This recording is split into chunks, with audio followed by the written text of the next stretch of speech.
welcome to the program. You're watching Sean Bike. My name is Sean Santa Maria. So, ilang taon ka na? And I'm asking because I want to know if there are certain things that you no longer do at your age. And for the purposes of a nice, flowing, structured conversation, we're gonna speak in terms of decades. 20s, 30s, 40s, and onward. There are certain things that you no longer do. Kumbaga, gumraduate ka na from certain habits. There's a certain anecdote that I love, no? It goes something like, getting old is mandatory, but growing up is optional. Isn't that beautiful? Powerful yan. It could be a negative, it could be a positive. Sa totoo lang, may mga tao who refuse to grow up in a good way. You know, they keep their childlike disposition. Maganda yan, worry-free. They like to do youthful, quote-unquote, things. Maganda yan. Young mindset is healthy din, di ba? On the flip side, the refusal to grow up could mean immaturity. It could mean that you're irresponsible. Gets? At doon tayo sa spectrum ng immature and irresponsible. Yun ang i-cover natin. May mga bagay na dapat kasi hindi na natin ginagawa when we get to a certain age.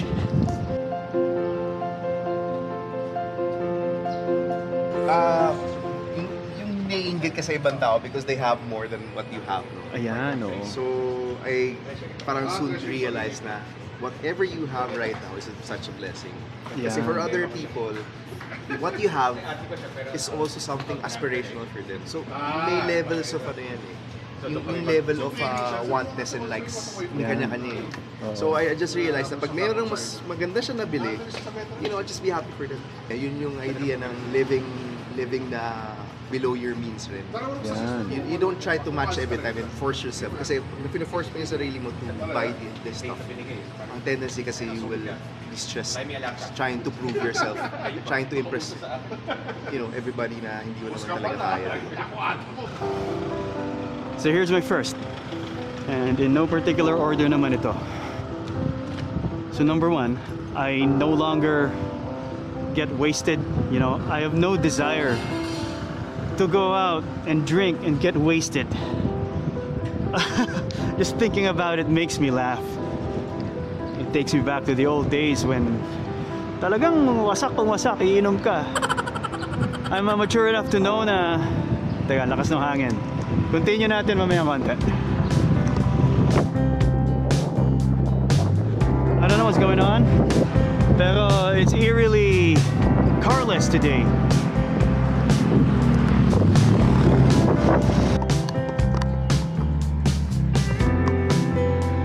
So yes, I've gotten wasted a few times in my youth, pero to be honest, napaka-konti lang ng mga instance na yun. Memorable na wasted ka, I don't know, 2 times, 3 times lang. Hindi madami yun considering na dalas din ako lumabas before. And I've experienced it to know and understand that the next morning you're gonna feel like shit. And I'll tell you what, kung bata ka, you're in your 20s, no? Maybe early 30s, you wake up the next morning, you feel like shit, okay lang yan eh. Minsan okay lang yan. You probably tell yourself, I'm never gonna drink again, pero inom ka ulit. But when you get to a certain age decade, like when you're in your 40s, minsan early 30s, nangyayari na sa inyo to eh. You'll realize na you feel like shit in the morning, tapos useless ka pa sa pamilya mo. Right? Kasi ito yung age na more often than not, may pamilya ka na, asawa ka na, may anak ka na. Mid-20s, early 30s, dyan nangyayari yan typically, di ba? Sakit na nga ulo mo, sumuka ka na nga, wala ka pang silbi sa pamilya mo the next morning. That just you reek of alcohol and irresponsibility. Napaka-juvenile yan. So that's what I'm saying. Don't bring yourself into situations where mapipilitan kang uminom. Yan. And guess what? In your 40s, least personal experience ko, yung desire to get drunk and wasted, nawawala yan. Some experience it earlier than others, some experience it later in life compared to others. Pero mawawala yung just the desire to get wasted. One thing I tried to say before was going out with my buddies. Few beers. Before the few beers means drinking all the way till 2, 3, 4 a.m. Now the few beers really mean, it's a little bit more controlled. Give me a number. 2 bottles, 3 bottles, then you're good. Yeah, a long time ago, a professor of mine said would always count beers. After 4, he's out. When I was a kid, I would think that's a weird number. What a sissy thing to say. But now when I see I've hit 4, okay, that's when you start, okay, last few. So it's no longer about the quantity. Hindi mo kailangan maging wasted, right? Yeah, I don't want that, and I don't want the next mornings. Yan. Before drinking on a Friday night, the next morning you're okay. Now the effects are still up till Monday. Yan, no? Another thing. So ito yung pangalawa ko. I'm gonna mention 3, pero hindi ibig sabihin 3 lang talaga. Pero ito lang yung these are what come to mind right now, kasi ito siguro yung pinaka nag-resonate. So ang pangalawang hindi ko na ginagawa, I stopped comparing myself to others. You know, in your 40s, this age decade comes with a lot of confidence built through the years. And I'll tell you, yung confidence na to, resulta to ng mga desisyon na ginawa ko when I was younger. You know, a lot of 40-year-old men and women are already with families, asawa na, may anak na, naging boss na, may pera na sa bangko. All of these add up to self-confidence. May narating ka eh, may sinabi ka eh. Kapamilya ka, you're responsible for children, you're responsible for other human beings, and that really builds you up. So with that, marami iba-ibang factors ha. Hindi ko sinasabi kailangan magkapamilya ka, kailangan boss ka na para magkaroon ng confidence. Maraming mga sources yan. I'm just mentioning the obvious. So may self-confidence ka, yung tendency na mainggit ka to compare yourself to others, natural na nawawala. And I guess that's one of the most beautiful things about this age decade. Confidence.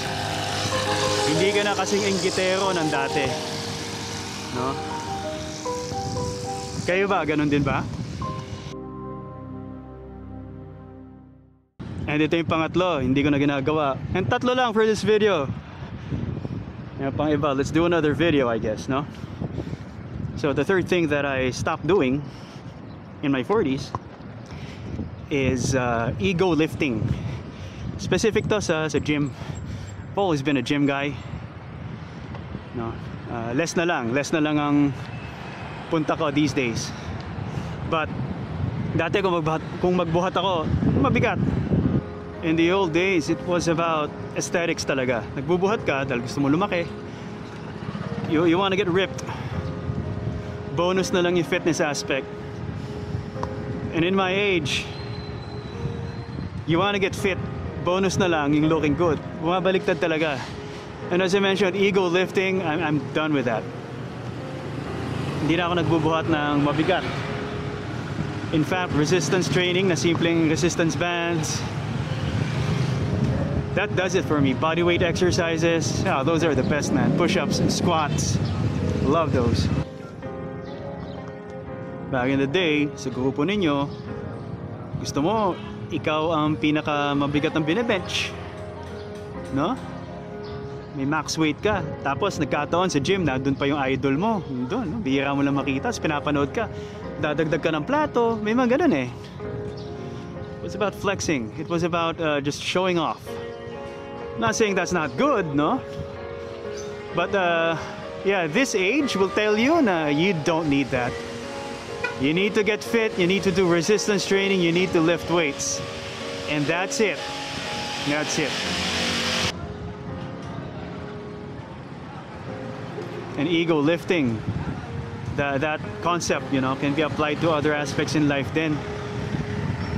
It's flexing, period. Nagpapasikat ka. Nawawala na rin yung desire magpasikat at this age. Ma-share ko lang, no? Nagkatawanan kanina sa ride group natin, sa tropa natin.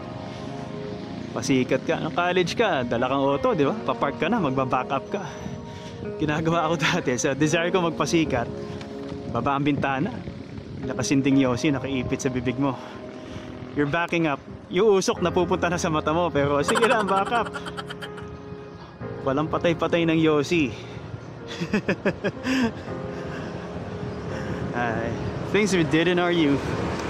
Meron ding ego riding, di ba?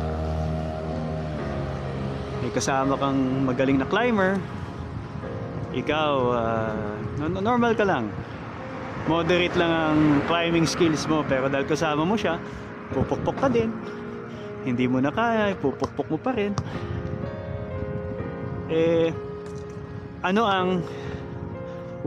How does it stop? Where does it stop? Kasi you need to push yourself, and someone who's good at something is you take that guy and that's your rabbit to chase. Magandang motivator ang may kasama kang malakas. Pero when is that bad na, no? You may be too confident for your own good, pinilit mong umakyat. Worst case scenario, atakihin ka or something, extreme na yun, pero you know what I mean? Minsan, maganda maging confident in your own abilities, no? Akyatan, naiwan ka, you're fine. You've pushed enough, hindi ka nalalampas sa certain threshold. Gusto mo, 180 lang yung heart rate mo. Stop ka. It takes a certain confidence and humility. More self-confidence than anything, I guess. Na para paunahin mo na siya at hindi ka na humabol at you know that something bad may happen. Yeah. I'd like to get your thoughts. Just comment down below. That's it for the video. Thanks for watching. You guys always ride safe. God bless you all. See you next time.